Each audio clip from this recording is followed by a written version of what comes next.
All right, it is time for the John Riggins Show, Tuesday, December 22nd. Jolly old St. Nick is right around the corner, Dexter Manley. Oh, yeah. We'll see if the Redskins, if they got coal in their stockings or if they're going to have candy canes and some presents coming up in this game. But we got a lot to talk about. Here's Riggo. All right, thank you, Todd. Dex, I got to ask, how you doing today? Better than good, better than most. Excellent, Todd. How you doing? He has been giggly, laughing like he's withholding something or something. I mean, he's just in a great mood. But Dexter's always in a great mood. But this is, I'm a little scared. Bit different. He's a little more giddy than normal. Especially after the loss, coming off of his guaranteed win Sunday. That's a good point, Todd. Yeah, let's not talk about that one. Well, we got to. But I was going to say, I'm actually in the Christmas spirit. Been in it for about 3 or 4 days. Now, I'm still not going to get anything for anybody for Christmas, but I'm at least in the spirit. No, I'm just teasing. I am. In fact, I'm going to do a Christmas shopping after we adjourn here today. But what I was going to say that there's something about it, and I don't know. My daughter got dropped off, and I was complete miscommunications. Which daughter? My youngest, Coco. She went over to a friend of hers house, which I didn't know. I thought there's something that we talked about it where they got the Secret Santa. Secret Santa. So I thought I was taking her over there. It was on Saturday night. I was taking her over to drop off the Secret Santa package and so she could figure it out. Well, unknowns to me, there was a party. It was a party. So I'm telling Coco there's a car ahead of us and it was somebody dropping off pizza and I'm telling her, we drive up there and I'm real sneaky and I'm telling her, I'm saying, okay, get over there now. Go on, get out there and put this thing down before somebody comes out to get the pizza and then they're going to catch you. And she's not saying anything to me. And she goes out and then she comes back to the car and says, come on, get in here. And she turns around, she goes back, she rings the doorbell, and I'm going, okay, maybe. Surprise? Maybe they'll go out and get the pizza. No. Because then she was reading directions. Yeah, Nyla said to drop this off on the front, porch. And now all of a sudden she's ringing the doorbell. Door opens, I see her friend in the back. The father opens the door, and next thing I know, Coco goes in with the thing, and I'm going... So I'm in the Christmas spirit, right? Yeah, right. So I'm sitting out there going, well, they haven't seen that, because school, nobody's going to school now. So I said, oh, I'm a really good friend. They haven't seen each other. I'll just sit out here and, find something to do, which I did. And so, but after 15, 20 minutes, I said, always when I pick her up at school, I text her and I say, roll dude. That, like roll tide, roll dude. Get out here. You're trying to get in the car. I goes, roll dude. And she goes, what? And I'm thinking, well, that's the wrong answer. Because Coach Saban's not having it. You're going to see Coco's butt out. Exactly. Yeah. So after that, I said, so then I tried to call her. She doesn't answer the phone. And the next thing I said is, you need to come out here right now. She goes, what? I don't understand. And I'm going, again, the wrong answer. You don't go, what? I don't understand. Why are you texting me? If I say, you need to come out here now, you need to come out here now. Like, don't wonder why. Now, is this still in the Christmas spirit? Yeah, I'm still. Well, now the Christmas spirit's starting to wane. It's really starting to wane. So finally, I'm getting nothing out of Coco. And like I said, here I got Christmas spirit up here. It's starting to go down to here where here's break even. I'm starting to dip. Here comes the Grinch. Here comes the Grinch line. I'm starting to dip below break even. Ebenezer Scrooge is starting to come into play. So I go, well, I got to find what's going on. I called her mom, and Lisa Marie goes, oh, they're having a party. And I went, well, okay, at least now I know. So, then I left. It was no big deal. So I'm fine. I'm over it. And I'm going, yeah, it could happen to anybody, so to speak. So they come home. Coco comes in, and she's laughing kind of about it. And now all of a sudden, I'm back in the Christmas spirit. Now all of a sudden it's starting to shift again because of Coco's attitude. Right. It's like, what's the matter with you, Pops? Yeah. And the more, and really, once again, it was a complete, misunderstanding. But I just started to discern in her attitude that the dude's taking this really lightly, like you left Pops hanging. So you got a better offer inside, so to hell with Pops, right? That's the way this works. Why are you bothering me? Yeah. That's exactly what I was feeling. Needless to say, listen, and normally this would be a huge mistake. Lisa Marie started chiming in, trying to help Coco out. And I said, okay, let me finish this, okay? And you stay out of it. And that was a bad, that normally would have been a bad. Bah humbug. Because now all of a sudden, it would have, They're all the big against battle you. wagon would have turned the guns on me and just blown me out of the water. I can't believe it. The battle wagon went radio silent. I was like stunned. So I said my piece, Coco said hers. there were tears, and all of a sudden it was like there was like somebody had put a turd in a punch bowl. I mean, there was no joy at all in Mudville. So did you guys because go? Mighty Casey had struck out. Did you go caroling after this? Wow. So, Coco and Lisa Marie, because I just had dinner ready, and it was all like everything. Nobody had an attitude. Way to go, Riggo. Exactly. You butthead. What a moron.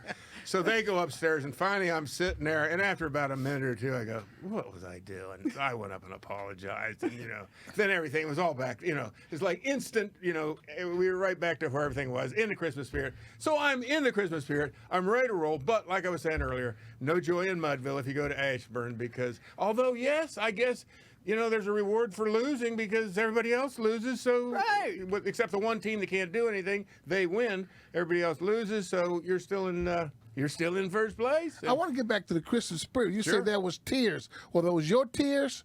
Well, no, not exactly. Those are Coco tears.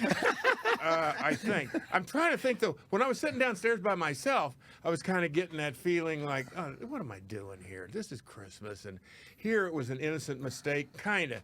But I think as I started to peel back the layers of the onion, I was pretty much close to the truth. Because Coco finally started to admit that, well, I didn't want to be rude to my friend. And I'm thinking, dude, all you had to do was just walk outside and fill me in, and you go back inside. How easy would that be? So but you know what? There's sometimes you can be right, but you're still wrong. And I was more right than wrong, and ultimately I was wrong. And so I saw the error of my ways, and I made the girls happy. Okay. Yeah, there was a happy ending. Well, there you go, because the Cleveland Browns made the Washington football team happy last night, taking care of business with the Giants. Are they that good? Who? The Browns. No, I don't think so. I They're like an above-average team, kind of like Pittsburgh. Their defense is pretty stout. Their front seven's pretty stout. But haven't they won 10 games? So They have, Yeah, and they pulled out some squeakers. They took care of business against the New York Football Giants. So really, Washington, they still control their own destiny. Yeah. If they win their last two games, they're in. There's nothing anybody else can do. Well, they said, I read this morning what's called 538. Have you seen whatever 538. That is, they said 75% chance. Like they went up over the weekend. Yeah, they were. They were at because of the loss of the 67. Giants. Right, they were at 67%. They can actually clinch, Dexter, this Sunday if Washington beats Carolina, and the Giants play the Ravens, and the Ravens are fighting for their playoff light. They're on the bubble, so they could clinch the NFC East champion, be the champions after this Sunday. Let me say this: I don't know, that we need to add that, and they're fighting for their playoff. I don't know with these teams anymore. When you got something on the line, does that make any? Is it a motivation for these people? Because this winds me back around to the Washington football team. I got to tell you, based on what we talked about last week, when we talked about it on Friday, I just didn't see the alacrity coming from the leaders of the unit. When I say the defense, right. I just did not see it. Yeah. And I got to tell you, for where they are and where they've come, I mean, it is that old French saying, the more it changes, the more it stays the same. In other words, based on the marketing and everything that the team has done, you have a tendency to think, but this is where it gets kind of silly because it does turn into peanuts and Charlie Brown trying to kick the football. When you start wanting to buy into this, it's right when actually they pull the ball away and say, did I tell you? Did I tell you? Oh, yeah. I mean, that's kind of the way it comes across to me. Because I would have thought there would have been a lot more excitement down there on the field. Now, I will say this, Dexter, and I think you can appreciate this. Without a home crowd there, right. Maybe it's difficult to generate that, enthusiasm. But when you get for me, that the crowd was so much a part of my playing because I will say, based on what all the NFL is doing now, playing in the empty stadiums, you kind of go, gee, really? I mean, what's the point here? It's like practice. Yeah, I mean, you got to convince yourself, well, there's millions of people at home watching you, which is true. But they might be watching, but when you make a good play, there's no roar from the stands, and that's where the adrenaline lies, is in the fans. Well, but wouldn't you guys take pride in what you've always preached about, A, doing your job, and B, being better than the guy you're lining up against, because you are on national TV for a lot of money. They were on national TV yesterday?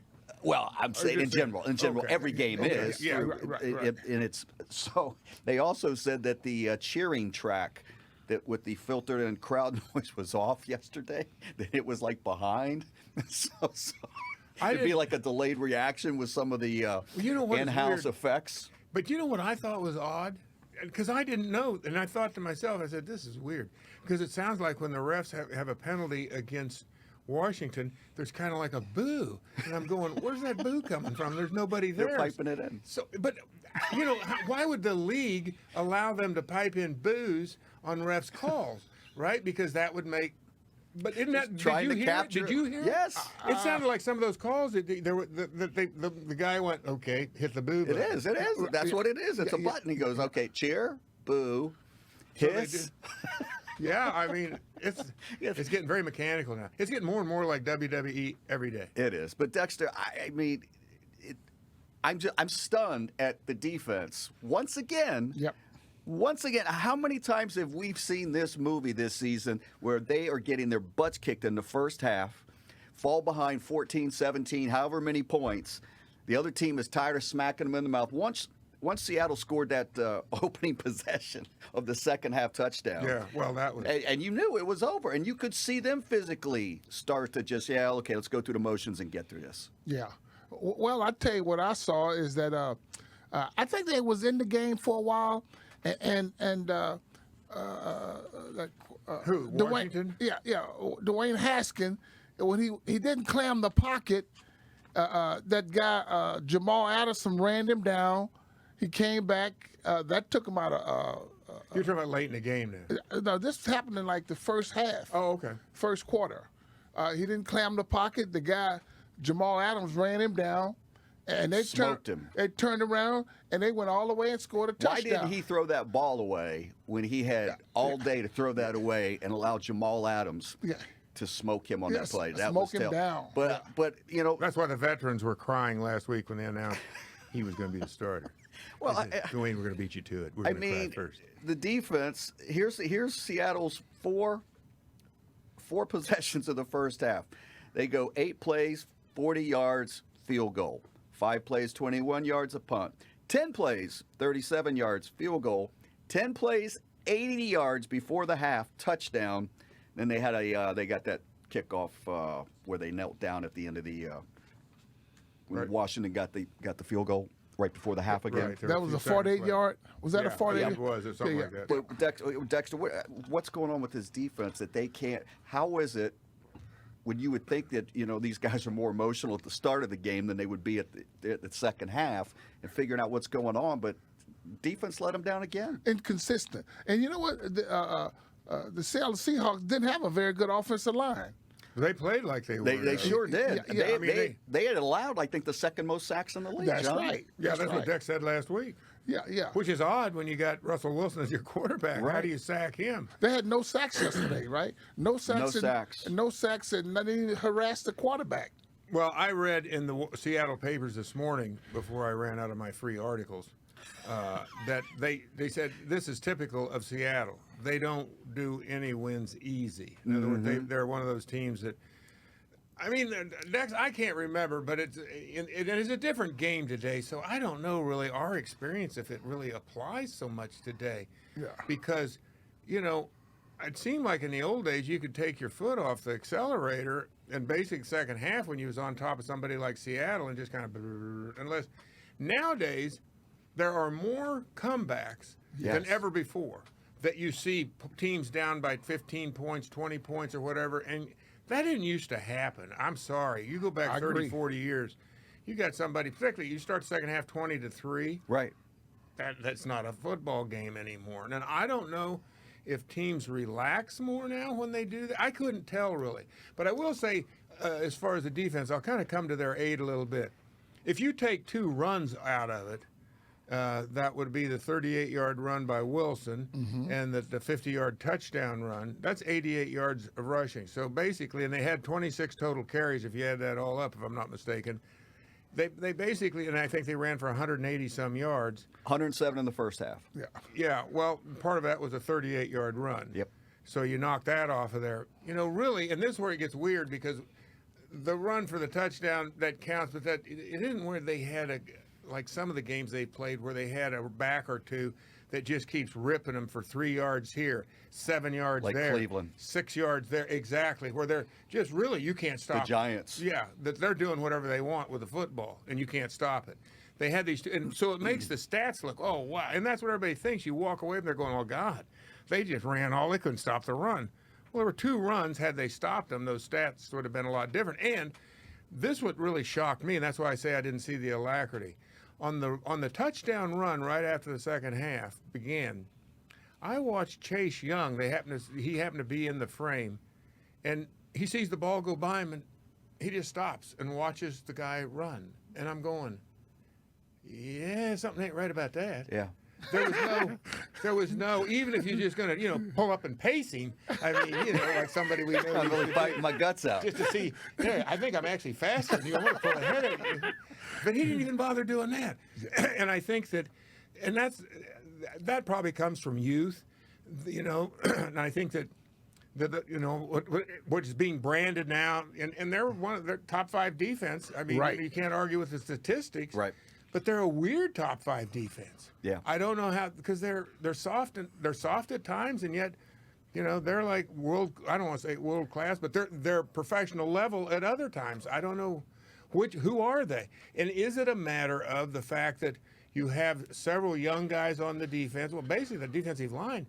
I think Josh Allen, I think he's the oldest on the line, isn't he? Jonathan Allen, and he's probably his fourth year. Fourth year. Fourth year. I mean, basically, you look at this, and you have to feel pretty good about the future of the defense. Those guys can only get better, I think, Right. Dex. What do you think? I agree. And so, then you had some linebackers out. Holcomb was out, Yep. and he's been a good, that kid, he's active. He's all over the place, which I think sometimes you get players who make plays that are active, that it's catchy, that somebody, next thing you know, the next guy's hustling too. And that's the one thing I thought they lacked. I was a little bit disappointed. I don't want to call it effort necessarily, but I think there were guys taking plays off here and there again. And that's what. They had the older linebacker. The guy came, Davis. Yeah, who came from Carolina. Yeah, he's 38 years old. Yeah. Well, Yeah, exactly. Defense again didn't carry them. No. Did not carry them. Right. This is a team that needs a defense to carry them, especially with Dwayne Haskins. This team will never win if Dwayne Haskins is passing the ball 50-plus times. He passed I agree. 55 That's a shock in and of times. itself. Right. So what, Todd? He passed the ball 55 times. Yeah. And they ran the ball less than 20 times. I don't remember the exact stats, but McKissick, he probably had the most carries, and I don't think he hit double digits. I'm not 100% sure. Did he get 100? Did he get 100+ yards on the ground? on the ground? They might have. I don't know. I think Haskins had about 4 or 5 carries as well. I can't. And again, unfortunately, this is where we used to see this all the time with Kirk Cousins back then too. When you're padding those stats, Logan Thomas set a record for catches for a Washington tight end, right? Yeah. And that's what we saw all day long: underneath. They didn't go up top. And then finally in the fourth quarter, like, oh gosh, we were so close, we ran out. If we had just, how many times have we seen this? Yeah. Well, and there were moments too where Seattle made some plays that you would think that they're a better team than that. I mean, they had drop balls and stuff like that, which would have made some difference. But overall, I said this last Friday. Seattle's a better football team. And Washington is not a good football team, but they're also not a bad football team. I mean, right now I would say that they are mediocre, maybe a plus sign above mediocre, depending on the day. We got to come up with a new category for that. Whereas one of my friends used to think it was called medium-ocher. Medium-ocher. I gotta hang that out with might be smarter what they people. are. They're medium-ocher. Mediocre. Oh, that's a color, isn't it? I can't remember exactly what color. Washington rushed for 84 yards yesterday, but it clearly. How many carries does it say? Let's see. They had 20 carries. Well, it was on the one hand. You look at this. I mean, we were talking about this about how that we didn't. At least I didn't feel. Dwayne Haskins. What was it announced on Friday that he would get the start? Yes. Is that when it was? Yeah. So he knew, and probably leading up until the game, he knew ahead of time that more than likely he was going to be the guy. So, from a guy that was weeping the week before in the press conference, he pulled himself together pretty good, really. And so you could, and I think that he got the encouragement from his players, from his teammates, and he did. I thought he did okay, all things considered. I mean, after all, he's Dwayne Haskins. He's a young guy. He's got a ways to go. It may be very possible that his future is not here, but he didn't. I think that's it right there. His future's not here. Yeah, that gets me back to. This is the greatest conundrum. It gets me back to Alex Smith. Here we go back to week 4. Alex Smith. Week 5. But, this is what we don't understand, is he's got this severely broken leg from 2 years ago, doesn't play. Now all of a sudden he gets thrust into the spotlight, and now he's out there like, oh, yeah, I'm throwing the ball. Look at me, I'm back. I'm making an unbelievable comeback. Oh, I got a strained calf muscle. I can't go. Huh? What do you mean you got a strained calf He was muscle? in street clothes. So you had the new kid, Montez. I thought they had 3 active quarterbacks. It was not him. It was Montez was the kid that they had signed and who's been on the practice squad They for a while. signed him Saturday, right? No, he's been there a while. Last name Montez. I maybe I was Steven going Montez. to say Montez Sweat's been moved to quarterback. That's the news to me. Yeah. Yeah, but and Rivera, they've come out and said if Alex Smith is healthy, he's starting the last 2 games. That's right. So again, it's all in, right? And we've said Right. this. Why not us? It's But they all have to in. tailor-make this game to Haskins. If he start, he can never go up top. It's always short passing routes. They seem to be terrified of letting him do his Right. thing down the field. Right. Well, although one of them was at a tip ball, one of them was clearly a very poor read on his part when he goes back late over there. Yeah. And the ball gets picked off by the safety or somebody. I can't remember who it was, but I'm trying to think of the first interception. Which one was that? A tip ball or something like that? It wasn't necessarily. I believe it all was on him, but I'm sure that's what it is. They're afraid he's going to throw interceptions. But don't if you let him- also seeing him throwing passes at bad angles for the guys in their routes? It's like he's just trying to get rid of it. They're not catching the ball in stride. I think Logan Thomas, God bless him, he's the greatest safety valve. But he's really putting him in some awkward positions That's true. of catch. And you guys would know this. It's just right now. I think they're afraid to take the training wheels off them when they need to. But that's a kind of an oxymoron. He threw the ball 55 times, Todd. So I guess 55 times that you're shooting at 50 feet instead of 100 yards. You can keep it close right here. No, don't wind up. Just right here. Right. Just throw darts, okay? Right. Just little darts. Right. I think Haskins' mechanics are because he throws like sideways. Well, he can, yeah. He will do most that. of his throws are sideways. Well, he throws a lot off his back foot that I've seen as well too. That usually doesn't have a happy ending.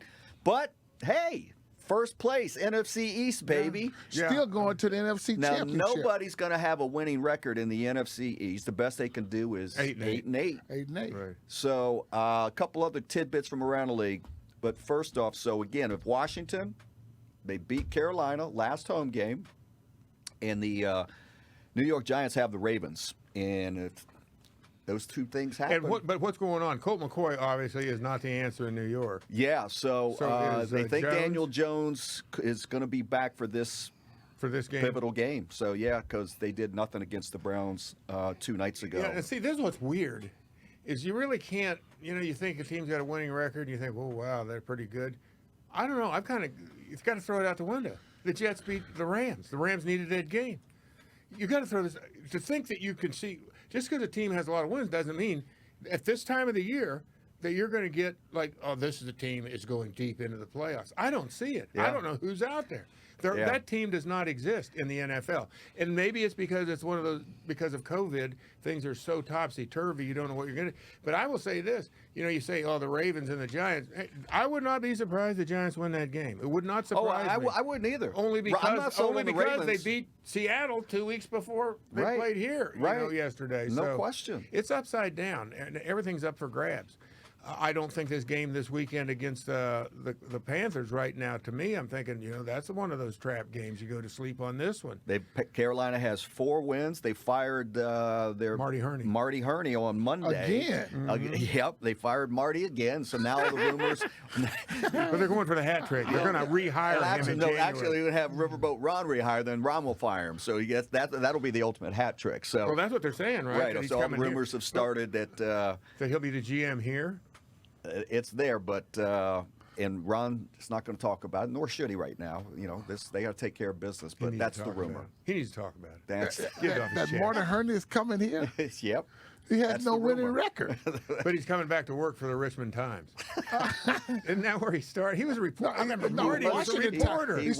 Washington was a Times. reporter. He was a reporter. I don't know if it was the. I don't I'll know tell you which what, that's got to paper. be one of the greatest transitions, professional transitions, career transitions I've ever seen. You go from a beat reporter Right. on a football, and you end up as a general manager in the very thing that you're reporting Yeah. on. But I you don't think have to Marty's got- contribute Won a that Super too. Bowl with them. With Fox or with Fox, and he's Yeah. and Right, you're talking about the one they played the Patriots. Yes, and was responsible for drafting Cam Newton, Right. Kuechly, and Who's that? What they was the Luke, running back? Luke, Luke. linebacker. Linebacker. Oh yeah. Because it starts with a K. Yeah, doesn't it? who retired last year or 2 years ago, but it's all pro career. Well, also he got the young kid. What's his name? McCaffrey? McCaffrey. Yeah. Didn't he? He drafted him. But you have to give Bobby Beth the credit. He the one who reached out and touched this guy. Marty Herney. Marty Herney. Yeah, I think in you're San right. Diego. I think was that where he started? He got to start He the started GM I'll position be darned. in San he was an Diego. assistant out there. Yeah, right. And then he broke out of there on his own and ended up in Carolina. right. Yeah, it's good for So Marty. in Marty's a oth- good guy. I in like Marty. other Yeah, I think news so. and notes, the New York Jets, Riggo, your first team. Yes. Is it like your first love? Your first team? Well, New York City was. And the Jets, too. You know, that was the weirdest thing. We were a bunch of, at least to ourselves, lovable losers. We had the greatest times together. We'd always, Friday afternoon, practice would get over with, and there was a bar right across the street from Hofstra, where our practice facility was. Long It was Island? called- yeah, it was called Bill's Meadowbrook. And we'd all, there was probably about, I don't know, it was, there was brothers and sisters and everybody you can imagine it. And we'd sit down, there'd be close to 10, 12 guys, and we'd have what they called kangaroo court. Oh, And I forget, Mark Lomas was the defensive end. I think he was a self-appointed judge at the kangaroo court. So you would go around, and if like one of the players was accused of wearing women's underwear, I mean, it got to where it was like, this is getting a little close to home here, guys. But if anything where you were fraternizing with the enemy, which was management, because that was, yeah. and they'd say, well, I saw so and so talk, that's the way it went. And then I don't know if you had to buy everybody a beer or if you were found guilty. see how And much detail he remembers from this? I see. And so you see why I'm a homer, because Redskins is my first team. So I hear that you Yeah. like the Jets, and you still a Jet fan. So No, I'm not a Jet fan. It always gets down to money, Dex. If you're giving me money, I'm a fan. If you give me money, well, what do I Well, I know? got to reassess my situation because the football team ain't giving me But I no mean, money. if I'm you, Oklahoma State, I'm there all the way. Never, ever. He wants to know Well, about I that do root for alumni Oklahoma program. State. Yes, I do exactly. root for Oklahoma State. Yeah, you better. Well, the that Jets- car's still driving me nuts. So the Jets, who are on course to just have that 0-16 Yeah. season, clearly in the lead for the number 1 overall draft pick, which everybody expects to be Trevor Lawrence out of Clemson. So with that win yesterday, they now they are no longer the favorite to have that number 1 position because Jacksonville has a weaker schedule and they've only won 1 game as well. So Well, what if they both go winless the rest of the way? Jacksonville. They get it. Jacksonville gets it. It's only the New York Post and the New York tabloids, their headlines coming off of this are just hysterically funny about how he can't do anything right. By winning this game. By This winning this meaningless game. game. Right, exactly. By Meaningless winning game. this game. Now, conversely, and I know how much we've talked about Bill Belichick, Tom Brady, and the New England Patriots and their dominance. But to give them their props, for the first time since 2008, they will not be in the playoffs. 2008, so that's 12 years. Let's see this. So they actually There's with about the- 3 Super Bowls. they were eliminated, 4. and they are 6-8. Now think about that. They'd be leading the NFC East at 6-8, Right where they wanna and be. they're thought of as a trash team right now, right? Pretty So much, yeah. Finally, it's- they're getting their comeuppance. At 6-8, they clinched the franchise's first season with the 500 record or worse since 2000. 20 years. But they're going to have a losing season potentially. The best. Belichick might lose his job. What? Dex. Well, I suppose that's possible. Dex. Because wasn't that now? I'm We'll telling kind of you. go on a sideline. Hold your thought, Todd. But wasn't it Belichick it was Brady and Kraft, Right. and Belichick. In other words, Belichick, he had it this way. Brady, and this goes back a couple, 3 years, that I think Brady, I think, was influential in getting rid of Garoppolo. Right. And sending him out. You know, Team because- Tom or Team Bill? Yeah, exactly. And so and Team Bill I don't think was big on that trade, but he was big-footed by Brady and the owner. Sure. I don't know. That's what I Sure. heard. I don't know. Is that the same thing you guys Yes, have? 100%. So now, this has been, it's come to a head, and I don't know whether even Belichick may say, enough of this stuff. Who knows? John, what do you mean when you say Bigfoot? I don't You know, that means where, in other words, you just step on somebody. Okay, yeah, In I other words, got like, you're just a little person. Get out of my I way. got Somebody else higher up is Yeah, making the decision Decision. that you wouldn't necessarily make. Right, I got you. So You go on beyond somebody's else, their authority. Yeah. New England had won the AFC East 11 consecutive seasons. Now, again, we know how weak it's been with But still, Buffalo it's- and the Jets, but still, You would think in that time one of those other franchises would have had something. right, 11 consecutive seasons, an NFL record. In 17 of the last 19 seasons, they won the AFC East. So 17 out of the last 19. 17 out of the last 19. Well, that'll go down for Yeah. posterity. You won't see that happen again. Yeah, I don't so- think. The defense stinks. Oh yeah, they offense. I mean, Cam's not been good. They've got a lot of issues. They've got Cam's a lot no of I good issues. wonder how it anyway. all hit. But they're 6-8. Yeah. There's 6-8. Yeah. 6-8. Who is? New England. New England. And Mr. Brady is down in Tampa, and they Nine and- are. or What they are they? nine- 9-5. Yeah, they pulled out a win, Yeah, and get it looks Taylor. like for this year they're going to get the Tom could get the last laugh here. Drew Brees came back. I don't know if you guys saw the He Kansas played City game. He yesterday. played, and he was really rusty and really off in the first half and the first quarter. I mean, it was stunning how off he was. They lost though, didn't they? They did lose, but he came back and lit it up in the second half and ended up being a nice shootout. And Kansas City took care of business. So, the only teams that I've seen so far, to your point, John, about Kansas City would be Kansas City and Buffalo, because Buffalo's defense, right. Buffalo's defense Real deal. is stout. Is that with what's his name, number 24, or is he out? Is he out for the season? He's been talking about Norman? Josh Norman. Yeah, he's been banged up. He has. hasn't been one of the leaders on that by any stretch. So, Yeah. and don't know enough about the Packers and the other teams in the NFC. So, B&G's going to get a home playoff game here, guys. That's amazing when you think about it, because there's so many teams with better records. But it's happened before, so it's not it's not like the first time and everybody's appalled. I got to believe, and you know what? They're going to catch everybody. I think this game on Sunday against Carolina is going to be, don't think that this is going to be a pushover. It shouldn't be, because it won't be. I don't think. Could be wrong. But Philly, I look at Philly, they don't know what they're doing. So that's one of those games I think that they should. Philly and Dallas, they play each other, and it's a pick 'em. And so one of them will, but neither one of them. I mean, Jalen Hurts did replace Carson Wentz, and they were very high on his performance. Right, I agree. And I didn't see any of the So games. they just think saw he some may be the highlights. quarterback of the to the future? point that Carson Wentz came out on Monday and said, if I'm not the starter, I want out of Philadelphia. So, Well, I think they want to get rid of him now. What are they going to do with his contract, though? somebody's, well over 100. somebody's paying for it. Do you think? But based on what he's done there, I mean, I don't know. He's an interesting phenomenon, because they won a Super Bowl without him. Right. Now he contributed during the regular season, and he's played well at times, but he's also played not so well. Well, if you're a team with his salary, I mean, I guess, and this is, Todd, you know the rules better than I do. If it came down to it, and they said, well, Carson, nobody's taking you with your salary, could he say, well, tear up my contract and we'll start over? He could, but I think his agent and his family members would probably have him tied up in the basement in a hostage negotiation situation.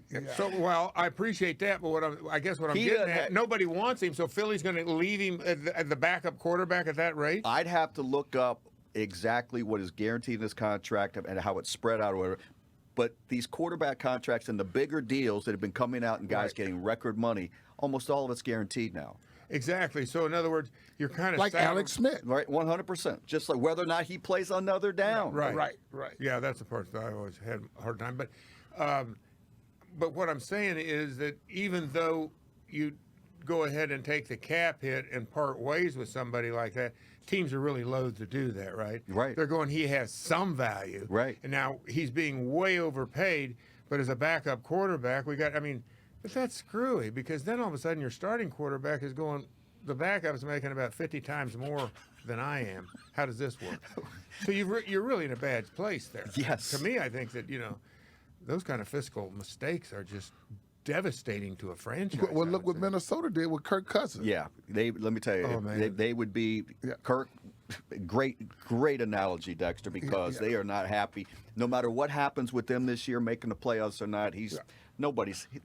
It's hard to live up to that kind of money. Right. Tom Brady and Mahomes finally got his big deal. Yeah. Finally, but that record money, that's like $400 million or something. Right, Half a billion. He's getting into half a billion. Half a territory. billion. Yeah, so who can possibly live up to any of them? There's only a handful of guys at an Aaron Rodgers or a Mahomes or a Brady, but Brady's always been underpaid. He's never he's never been like even one of the Which top is 5 odd, quarterbacks. isn't it? That's It is. odd. Well, I Because think he did it, and that's where they did work with Kraft and That's early right. in balancing the salary cap and say, hey, greatness and Super Bowls, you work with us, and we'll work with you. He took Which a is lot of why hits. they- Yeah, because he's not even his salary this year is what, maybe high 20s or low 30. 30s. 30. Yeah, it's still underpaid relatively Compared speaking. to other people out there, Right. Compared to the Carson Wentzes of the And world the Kirk and Cousins. the Kirk Cousins of the world. well, they say he's gonna get the $50 million for 2 years in Tampa, so that's Right. that $25 million Right. plus a year.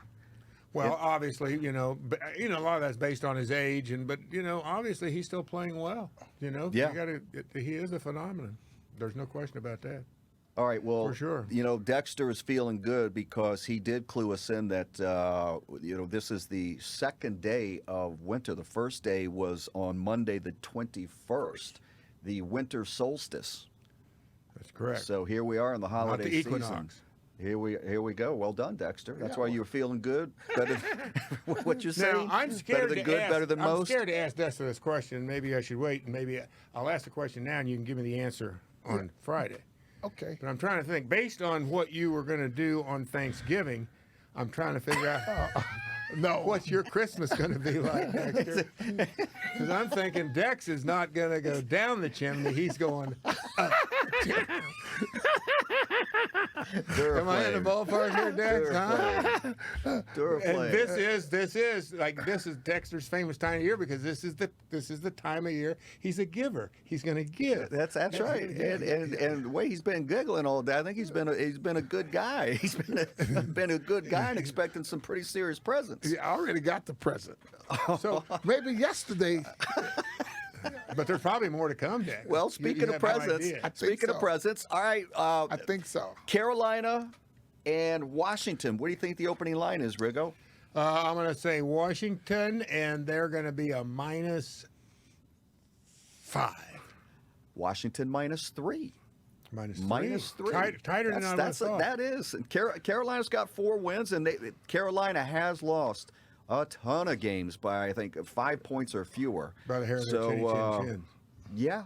Okay, you don't think Ron Rivera get this team fired up for Carolina this Hey, week? whoa, time out, Dex. I got to stop you right there. He didn't have him fired up yesterday. What makes you think they're going to be all fired? Well, you're right. They're playing Carolina. He got fired Well, there. I don't know what to make out of that. We got to go back to what we talked about earlier.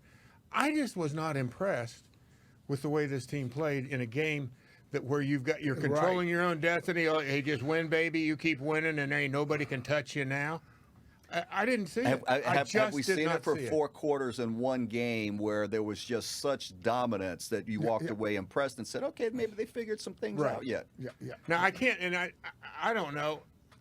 I'm not gonna. You can't hardly say, well, Alex Smith wasn't playing because Alex Smith hasn't been doing anything either. I mean, Well, he obviously- win football games. Well, the thing about Smith is that his experience in this time of year counts for a whole lot. Even though the last time he played, I think he made pretty much a rookie mistake when he threw an interception the last time. But I think you have to look at, and I think that this team is going to go to playoffs, and it's all out there for him. But from what I've seen so far, I'm going, well, I don't see it. I mean, I think that they'll get a home game. I have no idea who it's going to be against. They'll get dusted off at home. The season be over with, and everybody go back the way it was. Well, and isn't it the difference, guys, that if they had knocked off Seattle, or at least look, like there's a real dogfight in that first half. They would have won, what, 5 in a row? And you talked about teams getting hot late in the season, and then you got Carolina and Philadelphia heading into the playoffs. Then we would have sitting there saying, oh, okay. Had they won Well yesterday, done. they could have. Yeah, that's right. They could have finished 9-7. Which, Right. all things considered, and the quarterback issues that they went through, and the kind of the coming together of the defense, which still's got some more coming together to do. And I saw some comments where they talked about this defense that based on somebody made this statement, and I think it was one of the talking heads at some but based on the defense, that this defense next year could be in the Super Bowl just based on the defense. And I'm going, who's making drunk talk like that? I seriously, that's a nerd looking at stats only, not knowing anything. I mean, it's just mind-boggling to me. And then the people throw this out, and it's just like, guys don't know anything about the emotion of the game, playing with the game. You see other defenses out there that I just look a lot more stout in order to be feared. Yeah. I agree with that, because there's just what Dexter used the word. I think we used it last week. Inconsistency. The defense does some great things at times. It does, and there's players there that should. My God, there's a bunch of first-round draft picks. The Montez Sweat deflected pass yesterday for the interception. Yeah, those are big plays. But why is it always happening in the second half for this stuff? Or when slow starters. It's too little, too late, as the old saying goes. So I think that we've got what we'll. See Christmas Day. We'll be joining everybody on Christmas Day. Right? Yes. We'll have a special edition, getting everybody ready for the big football game at Carolina. Dexter Manley. Is that we're at your place for Christmas? Sure, why not? Come on down. Yeah, nobody's going to be there, but you're welcome to come over. Absolutely. I'll give you my key. He'll leave the key under the doormat. There you go. Okay. All right, guys, this is it. Riggo out.